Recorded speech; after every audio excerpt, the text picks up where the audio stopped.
Hey there, YouTube. What do you guys think about hemiplegic migraines?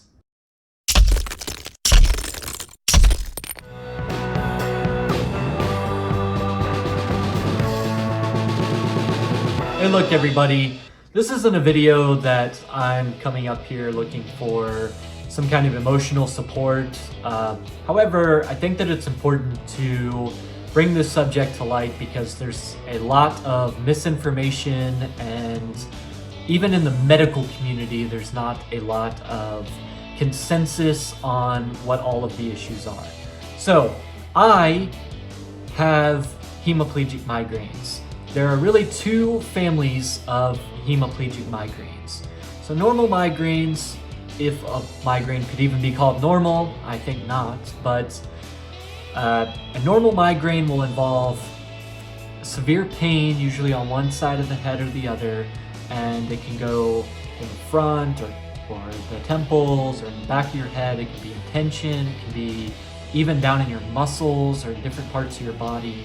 Migraines are very, very strange neurological conditions that not enough information is known about them at this current time.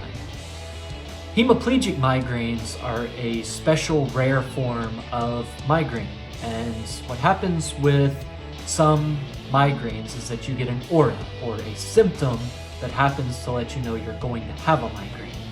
Sometimes these auras present in many different ways, but sometimes they present with just the aura, then followed by a migraine. Sometimes you just get the aura, sometimes you just get the migraine. It really depends on each person individually.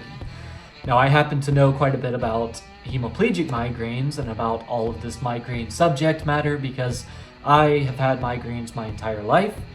And while I was active duty military, I was about the age of 22 when I started having my first symptoms of hemiplegic migraines. Now, hemiplegic migraines in particular, there are really two classes. You have familial hemiplegic migraines, which means that you inherit it from your family. There's an inheritance pattern. You would have somebody else in your family that has them. There's a significant likelihood, 50%, of that trait being passed down to the children of that family. And of course, if you have these symptoms and you have family members that have these symptoms, you should definitely get a medical test, a genetic test, to show if you do in fact have the genes that you can pass on, so that you can better evaluate whether or not you want to risk passing these on or possibly go through the process of adoption, or just so you can make an informed decision. I'm not going to try to force a viewpoint on you. Now, the second form of hemiplegic migraines, which I have, are sporadic hemiplegic migraines. Typically, these come into play when you do not have a family history. Now, there can be a family history of migraine, but not necessarily hemiplegic migraine like I have. And what happens that makes a hemiplegic migraine different than a normal migraine with aura is that the person suffering with the hemiplegic migraine aura has the symptoms of a transient ischemic attack, or a TIA, which is also known as a mini stroke. So one side of your body or the other, left or right, it's hemispheric, hemiplegic, and it's paralyzing to one degree or another, which is where the plegia comes from. So hemiplegic, it affects one side of your body and it paralyzes you. Now, this doesn't always present as a full-blown paralysis. Some people do have, in extreme cases, the inability to move one hemisphere of their body, either left or right. The vast majority of people, typical symptoms would include numbness or tingling on one side of your body, usually affecting your hand first, and then it can emanate all the way through that entire hemisphere of your body. Mine are at the point where they go all the way from the top of my head all the way down to the tip of my toes on my left side. Now, this can usually be brought on before you're going to have a migraine, and there are several different factors that can increase or decrease the factors for you having a migraine to begin with. For me, stress is a large trigger, and from the research that I've done, it seems that stress is a large trigger for hemiplegic migraine sufferers to begin with. However, that's only one symptom, so you get numbness and tingling. You can also experience a burning sensation or pain. You can experience slurred speech. You can experience difficulty to concentrate and form your thoughts into words. You can experience muscle relaxation or involuntary muscle control, such as facial drooping. That coupled with slurring your speech and difficulty to concentrate, dizziness, all of these things really legitimately look and feel like you are having a stroke. The outside observer will freak out. I had an ambulance called for me when I was active duty military, and they checked me out, and by the time the ambulance had arrived, my symptoms had passed and everything was okay. They checked me out anyway, everything was fine. They ran all of the scans and all of the tests. The reason that I'm pointing all of these things out is that there's not a lot of information out there, and it took a very long time for them to diagnose me, which I will get to in a moment. However, before I go the rest of the way, there are some severe symptoms of hemiplegic migraine that people need to know about. The first is that any of the issues that you have associated with hemiplegic migraine can become permanent. Most of them just resolve after a few minutes. Sometimes like the inability to think properly or some of your hand-eye coordination can be affected. Sometimes the numbness and tingling can be affected for several weeks or even months afterward. If you hear me stutter a lot, that's one of the reasons. So sometimes my words get jumbled up for months even when I'm not having these issues.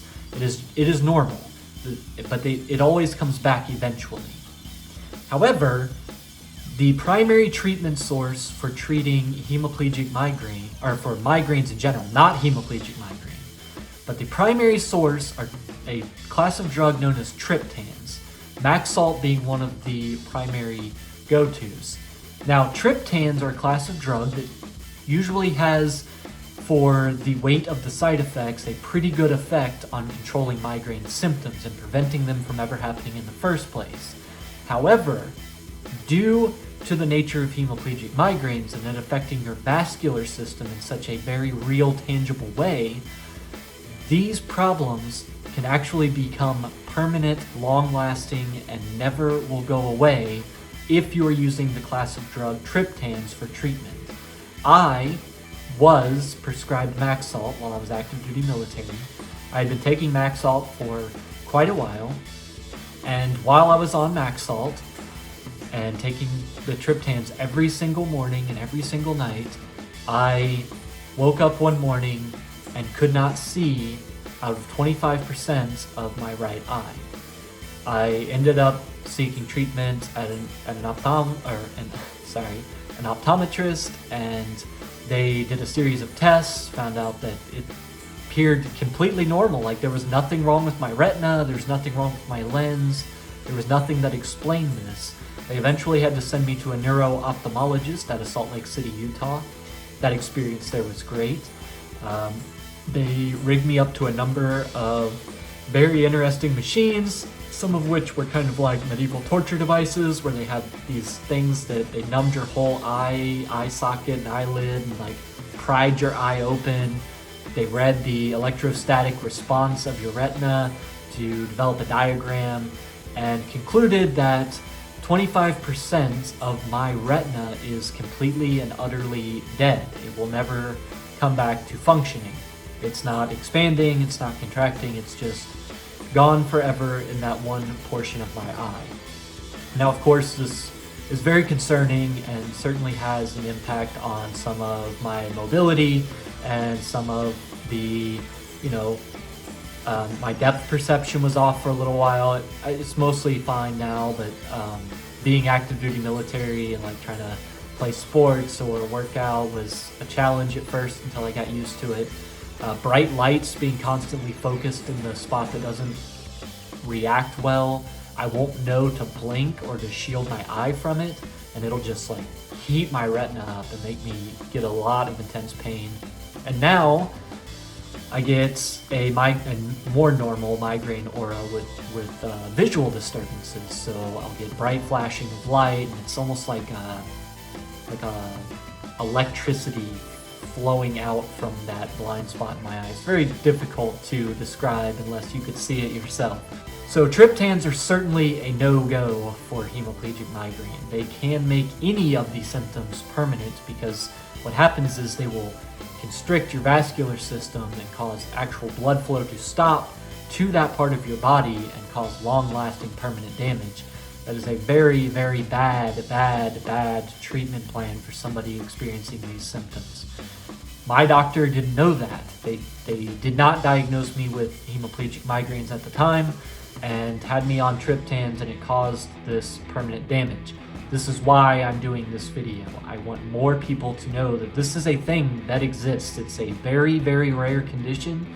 It is not something that many people have, but it is important to develop knowledge on this so that we can get the proper treatment and diagnosis and not go down the wrong path as I did and cause someone to have permanent damage. Now, the more severe cases of hemiplegic migraine can include stroke. It nearly doubles your risk for stroke.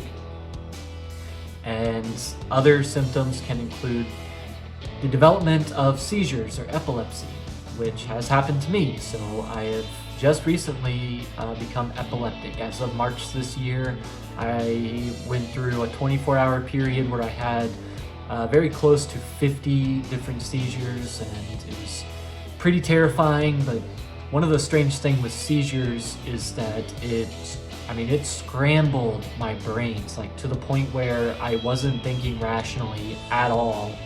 I could hardly speak. All of my speech was slurred, and I was so tired, even while I was having these issues. And my wife was like, "What is going on? Are you okay?" I was like, "Yeah, I'm fine. I just need to go back to sleep." It's a completely irrational train of thought. So those are all under control now, and they've increased my dosage for the medication. That's a whole nother story. But the point is that seizures can be a symptom of hemiplegic migraine. Also, coma can be a symptom of hemiplegic migraine. You can literally go into a coma, not wake up. Nobody will know why unless they, A, have knowledge that you have hemiplegic migraine, and B, have knowledge of what that even can possibly do to your body. It's been a very large, long, lifelong struggle now for me to get a diagnosis and then get the proper treatment and care. My doctor didn't want to say that seizures were a result of hemiplegic migraine. They didn't want to say that the eye issue was a result of my hemiplegic migraines. They weren't increasing my dosage of medication to treat the hemiplegic migraines, the calcium channel blocker that I'm on. And they weren't pursuing it as if I had hemiplegic migraine because it wasn't spelled out in the documents they had. I actually had to go to a previous doctor that I saw, this neuro-ophthalmologist out of Salt Lake City, who had diagnosed me with the hemiplegic migraine, and another doctor that I was seeing at the same, or a derivative university in Idaho. And I had to get those medical records because they weren't put into my military personnel file properly, and therefore weren't updated in my medical records, and nobody knew that I was diagnosed with hemiplegic migraine, so it wasn't being addressed, and my symptoms kept getting worse, hence the development of seizures. So, I'm not looking for anyone's sympathy. I'm under the VA healthcare. I'm getting all the help that I need. I can't work right now, and this is the main reason why. It has been a little scary for me and my family, and at the end of the day, for me, my family is always going to have to come first. Unfortunately, that means that my job has been certainly impacted lately, hence why I'm up here creating YouTube videos, talking with all of you lovely folks. So what I would say is this: we as a culture need to do a better job of understanding these rare disabilities, to be not just sympathetic. I don't think sympathy is what helps, but we need to help spread the word about these disorders that may prevent someone from receiving dangerous medical advice or treatment that could cause further harm than good. And we need to be more aware as a society when somebody's going through something, how to properly react or what to do to help them. And so for me, I wear a medical ID bracelet whenever I'm out in public that has all of my information and what to do, should this or that happen. And generally speaking, for me, it's just wait a few minutes. Like, don't do anything. Just make sure I don't hit my head. And then other than that, just don't do anything. Don't call an ambulance, don't do anything. A lot of people with disabilities can't afford the medical bills already as it is. Why would you add to them? So I'm not saying don't call an ambulance, because that would also be really bad medical advice for anyone.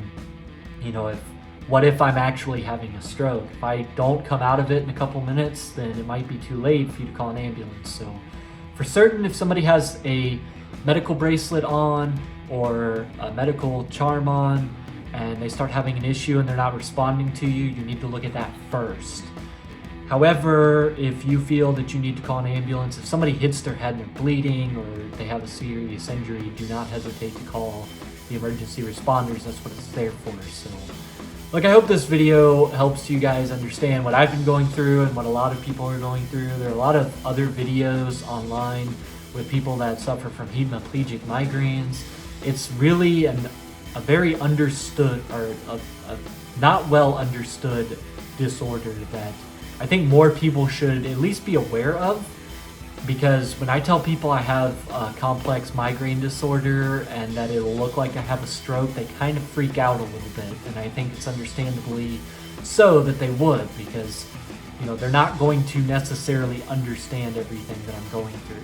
They're going to associate stroke with you're gonna die, and while that may in fact happen if not being treated properly, it is also generally not the case. I mean, the risk for stroke is actually still pretty low given the larger population. It only puts you about double the risk for men and women, and it still puts you in a pretty low category for risk for stroke.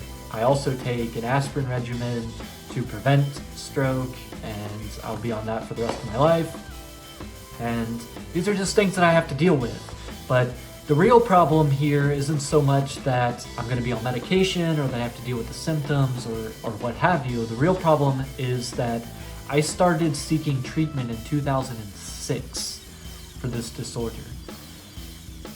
I wasn't fully diagnosed and being medically treated properly until 2014. Yeah. In 2014, I left the military, and while the VA maintained my treatments as it was first prescribed back in 2014 all the way up until present day, they didn't continue and evaluate that treatment because my medical records weren't transferred in the system properly, and I had to take it upon myself to find the actual medical diagnosis so that they start treating it with the seriousness that it deserves. My newest doctor didn't even want to believe that it was hemiplegic migraine because he thought that I would be paralyzed on one side, not just have numbness and tingling. And the paralyzation part is actually one of the severe symptoms, not one of the normal symptoms. So this is a very misunderstood disease, and I think anything like that, the more information we can get out for people, the better. If you're having symptoms like this, I'm not afraid to talk about it. Clearly, I'm putting it up on YouTube. So if you have any questions or you're concerned about me, don't be.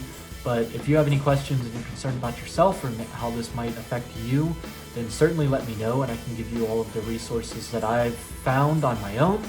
And if you want some advice for the things to bring to your medical professional to help further your diagnosis and evaluate that, then certainly let me know that as well.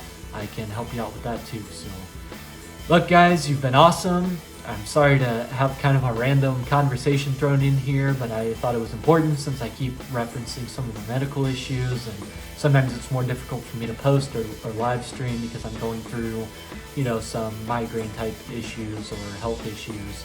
And I didn't want to just keep saying I've got health issues, so I wanted to put it out there. If you guys have any thoughts, leave me a comment. If you like this video, give it a thumbs up. If you haven't subscribed already and you want some more content, go ahead and subscribe.